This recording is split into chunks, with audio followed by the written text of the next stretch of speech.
tardes, queridos amigos televidentes. Qué gusto tenerlos aquí otra vez en su programa Psicología Ahora, el consultorio desde Telesucesos hasta tu hogar para que tú te pongas en contacto con todo lo relacionado al mundo de las emociones, de la mente humana y de la psicología, que es tan amplio. Yo siempre les comento que es normal tener problemas, es normal a veces tener crisis, porque a partir de eso nos entendemos y empezamos a explorar qué nos pasa y qué necesitamos para sentirnos mejor. Por eso, para ir a terapia no se necesita tener un problema extremadamente grave, sino que a través de la terapia podemos encontrarnos a nosotros mismos y ponernos en contacto con lo que nos pasa y con lo que necesitamos. Les recuerdo que Psicología Ahora pasa todos los días jueves a las 2 de la tarde y el reprise es el día domingo a las 5:30 para que nos vean con su familia, con sus amigos. Y si tienen alguna persona que ven que necesita justamente el programa del día de hoy, le pueden recomendar, sugerir que justamente vea el reprise. Les recuerdo también que este video se va a subir en YouTube y la próxima semana ya lo pueden ver. También les invito a que vean en YouTube el programa poniendo Telesucesos Psicología Ahora para que exploren varios programas que hemos tenido con distintos terapeutas. A mí me gusta mucho invitar a especialistas de la ciudad de Quito, pero también tenemos la suerte de tener invitados internacionales, como es el caso de hoy, que tenemos al doctor Esteban Lazo, que justamente está él viviendo en México, que en algún momento justamente fue mi profesor de terapia familiar y que hoy día ha aceptado la invitación que le vengo haciendo desde hace unos 4 años más o menos, pero correcto, hoy día pudo venir, justo coincidimos, y él está ahora dirigiendo un diplomado en Guadalajara, México, sobre terapia sistémica familiar. También tiene un PhD, estudió en la Universidad de Barcelona, un máster de terapia constructivista y psicología social. Esteban, qué gusto tenerte aquí, muy buenas tardes. Hola Adriana, gracias por la invitación. Bueno, como te comentaba anteriormente, veía interesante hablar sobre el tema de los celos, porque recurrentemente van personas a terapia a trabajar este tema a causa de que les genera muchísima ansiedad. Últimamente he visto casos en donde van personas que incluso han tenido ataques de pánico por el miedo a ser engañados, ¿no? Es como que ven la probabilidad de que su pareja les vea infiel como algo terrible que pueda pasar. Entonces no pueden vivir, no pueden disfrutar de la relación de pareja, están todo el tiempo controlando a su pareja, llamándole, controlando a qué hora se conecta y se desconecta del WhatsApp. Incluso ahora con las redes sociales viendo si pone like o no a alguien, entonces se da un control extremo, ¿no? En algunos casos incluso hay un control hasta en la forma de vestir de la persona. Sí. Entonces quería ver qué opinas tú de eso, por qué se da, cuáles son las causas de estos celos extremos, para empezar. Bueno, lo primero que hay que tomar en cuenta es que tendríamos que hacer una graduación de los tipos de celos. Hay algo que los teóricos llaman normalmente celos normales. Digo normales porque es discutible que sea normal tener celos, ¿no? En algunas culturas da la impresión de que no se conoce esa experiencia.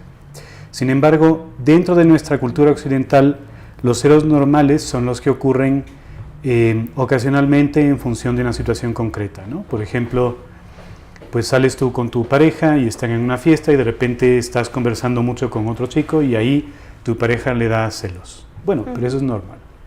Pero si se mantienen después de eso y conducen a una desconfianza permanente y sobre todo si conducen a una serie de actividades encaminadas a controlar al otro o asegurarse de que no está siendo infiel, entonces ya no son tan normales.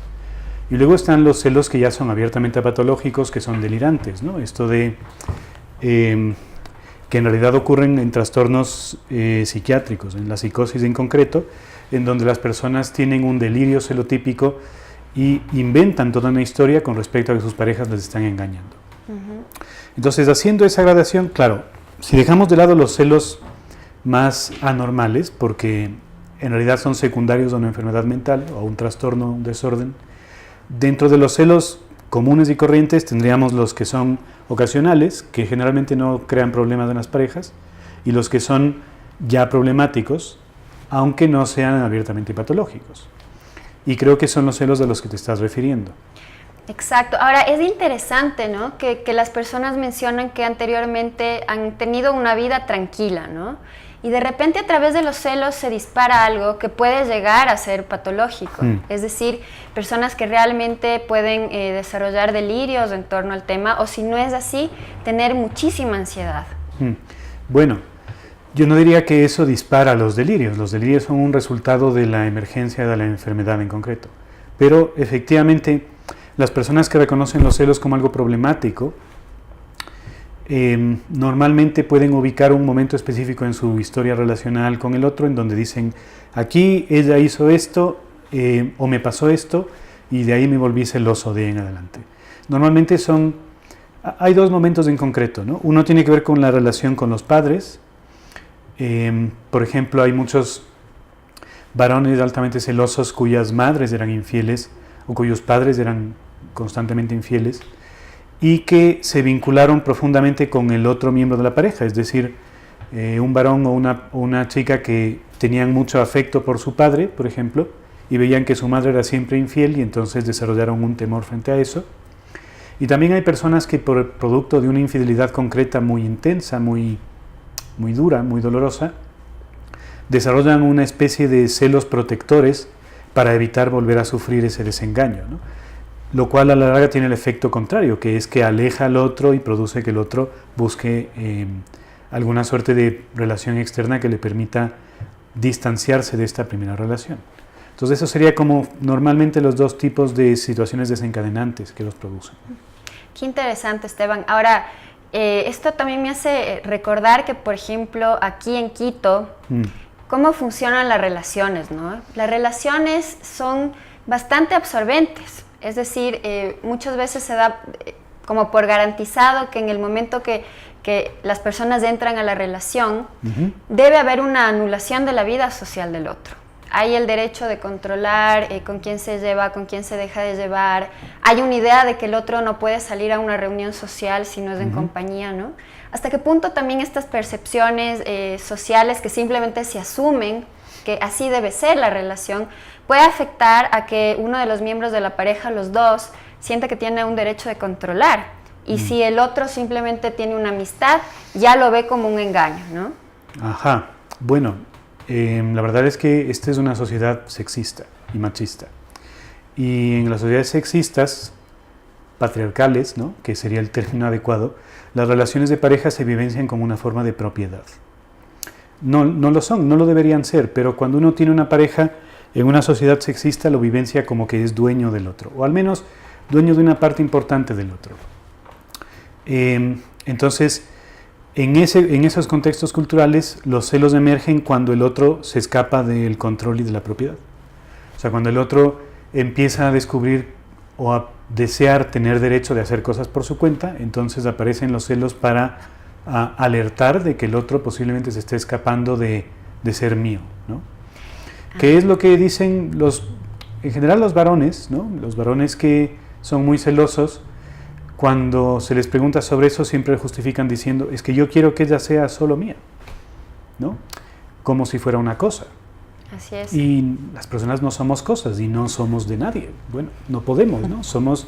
A duras penas somos de nosotros mismos.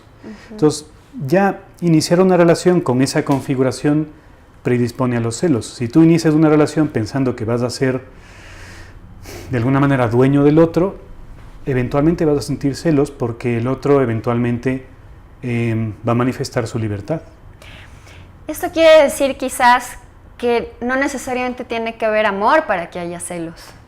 Puede ser que es más una intención de propiedad. De hecho, hasta puede ser que ni le interesa tanto a la pareja. Bueno, ¿amor en qué sentido? Es que las personas que lo vivencian así, vivencian el amor como la propiedad. Es decir, las mujeres en una cultura patriarcal vivencian la propiedad como amor. Dicen, es que si no me cela, no me quiere. Totalmente.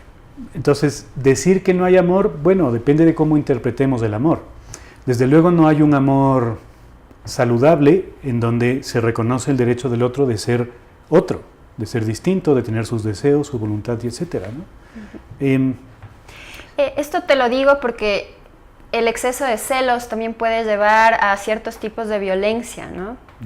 Yo he visto que muchísimos celos y la falta de control de estos muchas veces desencadena en golpes, en control y tal. Y lo digo porque muchas veces, hablando de las mujeres, porque también hay hombres que son celados, dicen como tú decías hace un momentito, es que me quiere muchísimo, ¿no? Y como me ama tanto, me controla, y entonces yo caigo, digamos, en ese control, porque es su manera de mostrarme cuánto le importa, ¿no? Entonces, sí, bueno, y sí, claro que le importa y claro que la quiere, pero la quiere como una propiedad. O sea, en último término, como una cosa. Porque esa es la forma en que él o ella entienden el amor en ese contexto. El amor nunca es así, no debería ser así. Pero en culturas como la nuestra es así como nos han enseñado a querer y a ser queridos. Totalmente. Y bueno, si nos ponemos a hablar del amor, nos podemos alargar mucho y es un tema también muy delicado y muy polémico. Así que no voy a entrar tanto en eso, ¿no? De qué sería el verdadero amor. Pero sí ver qué se puede hacer en casos como estos, ¿no? ¿Qué pasa si yo estoy viviendo con una persona extremadamente celosa? ¿Cómo puedo renegociar, digamos, la relación para que sea más funcional? Primero habría que ver si quiero renegociar la relación. Es decir, si vives con una persona extremadamente celosa, eso trae una dosis de sufrimiento que a lo mejor no vale la pena afrontar. Los celos en las parejas son de las cosas más complejas de gestionar. Porque normalmente las personas que son muy celosas también tienden a ser infieles o a facilitar la infidelidad. Esto, aquí me quisiera quedar. ¿Por qué pasa esto? Y es curioso, ¿no? Yo soy celoso, pero también soy infiel o estoy empujándole a mi pareja a eso. Eso es mucho más frecuente en los varones, en las culturas machistas como esta. Porque, insisto, como los varones vivenciamos las relaciones como una propiedad del otro, nosotros somos dueños de ellas, pero a nosotros nadie nos posee. Nosotros no somos propiedad de nadie. Entonces podemos hacer un poco lo que nos da la gana. Pero ellas no. Y aquí tiene que ver con un fenómeno cuando trabajas con varones altamente celosos. Debajo de la experiencia de celos, que es una emoción muy dolorosa, siempre hay una experiencia de sufrimiento muy profundo que tiene que ver con la desconfirmación de la masculinidad. O sea, el varón altamente celoso, en el fondo, debajo de los celos, lo que siente es si es que ella me está haciendo infiel, quiere decir que yo soy insuficientemente hombre, que soy poco hombre, en cualquiera de los sentidos que se puede interpretar esto, porque interpretan la relación con la mujer como un indicador de su masculinidad o de su virilidad. Entonces, claro, si la mujer se les escapa, lo vivencian como eso demuestra que hay alguien más hombre que yo. Este sufrimiento de fondo es muy difícil de atender porque para un hombre es muy difícil confesar que esto es lo que siente, porque precisamente afecta su construcción de lo que es ser varón en una cultura como la nuestra. Cuando se logra trabajar con esto, los varones logran librarse de los celos y además convertirse en personajes capaces de querer y dejarse querer. Pero no es fácil. Qué lindo todo esto que has dicho, ¿no? Y es también interesante que sea un hombre el que lo dice, justamente por cómo es nuestra sociedad, ¿no? Ahora, ¿qué pasa cuando la mujer es la celosa, ¿no? En las culturas patriarcales como la nuestra, la mujer cuando es celosa para que no le quiten lo que es suyo. Y normalmente la violencia de las mujeres celosas no se manifiesta hacia su pareja, sino hacia la otra. No sé si te has fijado, pero siempre... aquí en Quito hubo hace unos años un ejemplo muy famoso de un político, que no mencionaré, pero ahí está, en donde toda la sociedad se fue contra la otra, no contra él, que era el infiel.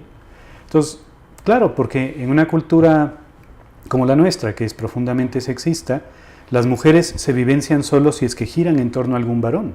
Y entonces cuando viene otra mujer que se va a llevar a este que es el que me da a mí mi ser de mujer y de madre y etcétera, me enfado con ella. Pueden ser muy celosas, claro, pero generalmente en nuestras culturas son celosas con la otra mujer. Y lo que hacen con los varones es intentar controlarlos, intentar revisar sus mails y sus mensajes y etcétera, ¿no? En general, esto nunca funciona para reducir los celos, ni funciona para que el otro cambie su conducta. Porque hay una razón muy sencilla, y es que si es que tú estás teniendo celos sin motivo alguno, o sea, simplemente porque tú tienes esa inseguridad y ese temor, y empiezas a controlar al otro y el otro no te ha dado ningún motivo, lo estás animando a distanciarse emocionalmente de ti. Si estás teniendo celos con un motivo, entonces el otro tuvo algún motivo también para buscar una relación externa. Ese motivo no lo estás atendiendo controlándolo. Entonces, el control nunca es una forma de resolver el problema, es una forma de empeorar el problema. Y ahí es cuando la gente viene a terapia y me dice, es que he intentado, le vi el teléfono y tal, y entonces yo les digo, sí, ¿y te sirvió? No, no me sirvió. Bueno, pues entonces quizá mejor ya no lo sigues haciendo. Totalmente, es que actualmente el tema de los teléfonos es la manera de descubrir, digamos, estas infidelidades y genera muchos problemas, especialmente el WhatsApp, por ejemplo, a la hora del WhatsApp. Claro. La gente está obsesionada de ver mi pareja, a qué hora se conectó y con quién chateaba y genera mucho malestar, ¿no? Es correcto. Ahora, ¿qué pasa con personas que realmente buscan dar celos y que más bien tienen esa tendencia, ¿no? Es decir, empieza la relación, todo va bien, pero no es que haya una falla de fondo entre ellos, sino que ya ha habido un patrón anterior justamente a tener otras personas, ¿no? ¿Qué se podría hacer en estos casos? Yo no sé si busquen dar celos o simplemente son personas que prefieren tener varias relaciones con diferentes personas, ninguna de las cuales es exclusiva, ni excluyente, ni monógama. Y eso está igual de bien que cualquier otra cosa. El problema es cuando esas personas intentan adaptarse a una sociedad que exige o que supone que uno tiene que ser monógamo y además casarse y tener hijos y toda una serie de cosas que mucha gente probablemente no quisiera. Entonces este es el tipo de gente que luego se vuelven don Juanes consuetudinarios, ¿no? Personas que van seduciendo a su alrededor a un montón de otras personas. Bueno, si no hubiera la presión de ser monógamo, de casarte y de tener una sola pareja, eso no generaría problema alguno. De hecho, en las sociedades donde no hay esa presión, esa conducta no genera mayor dificultad. Es interesante porque justo estoy viendo ahora una serie que se llama Vikingos, en donde la sexualidad es manejada de manera distinta, ¿no? Hay como una visión más abierta. Ahora, lo que te mencionaba anteriormente, antes de entrar al programa, es hasta qué punto es un tema también de creencias, ¿no? ¿Qué pasaría si la gente ve el tema de la coquetería desde otra visión? Es decir, no estoy ni diciendo que está bien ni que está mal el tema de la fidelidad o de la infidelidad, pero sí creo que puede verse relacionado el gran sufrimiento que tiene la gente con celos porque sataniza el tema de que mi pareja le puede agradar a alguien más o viceversa, ¿no? Es que debajo de los celos lo que hay es una lectura de que lo que haga el otro habla acerca de mí. Es decir, si tú y yo somos pareja, debajo de los celos hay la lectura de que lo que hagas tú, Adriana, habla acerca de quién o qué soy yo, Esteban. Cuando uno tiene esa lectura e inicia una relación así, las relaciones tienden a fracasar. Porque lo que hagas tú, Adriana, depende en buena medida de Adriana. No forzosamente habla de que yo no sea capaz, no sea suficiente o no sea nada. Simplemente habla de lo que en ese momento necesitaste o quisiste hacer. Entonces, en nuestra cultura lo que ocurre es que las personas vivenciamos la relación como un indicador de estatus, como un indicador de mira lo que soy capaz de hacer, mira la persona que soy. Cuando uno vivencia así las relaciones, no le preocupa el bienestar del otro. Y el amor tiene que ver con preocuparse por el bienestar del otro. Entonces, fíjate en el caso de los celos, por ejemplo, la persona celosa normalmente no le preocupa el bienestar de aquel de quien es celoso. Lo que le preocupa es que el otro no le traicione, no le haga ese daño, ¿sí me explico? Claro, eso no quiere decir, como decía en un principio, que haya situaciones en las cuales te puedes sentir mal, pero hay formas diferentes de tramitar esas situaciones que no pasan por los celos o por la violencia. Si tú estás ahí, estás en una fiesta, ves que tu pareja está hablando con un chico y está muy animada y tú te pones mal, probablemente mejor que armarle un lío en la fiesta y gritarle lo que tú quieras, o llegar a la casa y gritarle, va a ser que luego le digas, oye, me hizo sentir mal eso y quiero saber qué ocurre. Evidentemente, el ser capaz de hacer esto requiere una gran madurez emocional por tu parte, pero esa es la madurez emocional que requiere hacer relaciones verdaderamente fructíferas, saludables y amorosas, porque el amor es difícil. Así es, así es. Ahora, otra pregunta que me parece relevante para la época, el tema de la pornografía, ¿no? He visto que, claro, dentro de nuestra cultura, que está muy ligada también a la religión y tal, las mujeres se casan muchas veces esperando que su pareja en realidad sea el príncipe azul soñado y que en su vida regrese a ver una mujer. Y estas mismas mujeres se enfrentan a ver que sus parejas están viendo pornografía. Claro. ¿No? Y que están regresando a ver a cada mujer que pasa. Ajá. ¿No? Sí. ¿Qué les podemos decir a estas mujeres? Y yo veo que hay mucho sufrimiento en torno a esto, ¿no? Les podemos decir que vean pornografía juntos. Uh-huh. Claro, porque en realidad, bueno, claro, la pornografía tiene implicaciones negativas que están muy estudiadas, particularmente porque la pornografía es el sexo objetivador. O sea, la pornografía es una forma de cine. Y el cine no es la vida real, el cine es el cine. Entonces, pensar que la sexualidad debe ser como la pornografía es pensar que tú puedes ser como James Bond. Claro. ¿No? Y no es así. Uh-huh. Porque el ejercicio de la sexualidad en realidad es una forma de comunicación de absoluta intimidad entre dos o más personas. La pornografía precisamente lo que no tiene es intimidad. Si bien existe producción de pornografía específicamente, sobre todo para mujeres, que sí incluye elementos de intimidad. Entonces, claro, eso es cierto, la pornografía distorsiona la experiencia sexual íntima porque retira los elementos de intimidad y de relación emocional y solo añade los elementos de posesión y dominación. Pero, como parte de un juego erótico con tu pareja, es perfectamente viable que empleen la pornografía como otra serie de cosas en el gigantesco abanico que es la sexualidad humana. Uh-huh. En lugar de luchar contra eso, se puede integrar como parte de la relación. Uh-huh. Porque... Y esto es algo que siempre le digo a la gente cuando, bueno, no solo en relación con este tema, sino con cualquiera. Debajo de eso que estás haciendo, hay alguna necesidad que estás queriendo satisfacer. La necesidad en sí misma no es mala ni buena, simplemente está ahí. La pregunta es qué vas a hacer con esa necesidad y si lo que vas a hacer te va a permitir crecer y juntarte y desarrollarte con gente a la que quieres, o bien te va a ir encerrando cada vez más y haciéndote cada vez más aislado y más solitario.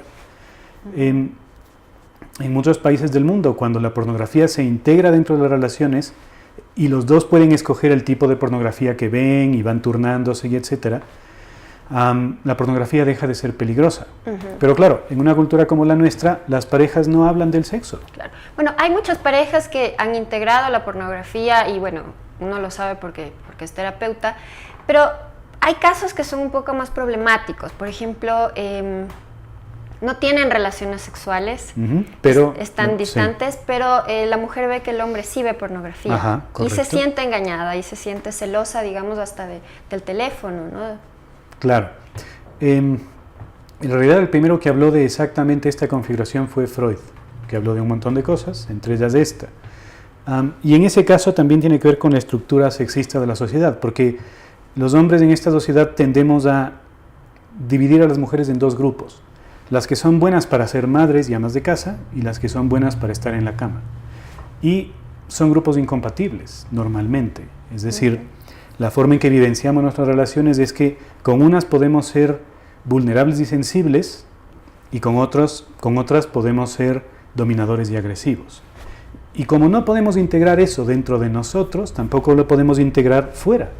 Entonces tenemos unas personas para satisfacer una cosa y otras para satisfacer otra. La investigación sobre la infidelidad sugiere que, sorprendentemente, en el caso de los varones, la infidelidad empieza con las relaciones sexuales, pero las relaciones de infidelidad que se mantienen son relaciones que evolucionan en dirección de una profundidad emocional, donde el aspecto sexual deja de ser tan importante, uh-huh. Que es el típico tema de, es que ella sí me entiende. Uh-huh, así es. Entonces, en esos casos, ¿qué les decimos a las mujeres que están vivenciando esto? Creo que tendrían que trabajar en terapia, ¿no? Para ver qué está pasando en la relación. Bueno, el resumen de esto sería lo que generalmente digo a las parejas, que es cuando la pareja consigue identificar sus necesidades, que normalmente son de sentirse querido y sentirse respetado, porque no hay más que esas dos. Cuando las identifica claramente en la relación y consiguen satisfacerlas mutuamente, las cosas a la larga van bien. Cuando alguna de las necesidades no queda satisfecha, en algún momento hay problemas. Esto es el trasfondo de toda relación de pareja que funciona o que no funciona. Qué interesante, Esteban. Bueno, me comentan que se nos acabó el tiempo, ha pasado volando. Muy interesante el programa, espero que les haya gustado y ojalá en algún momento puedas volver por acá. Gracias. Que tengan una linda tarde y les espero el próximo día jueves con más de Psicología Ahora.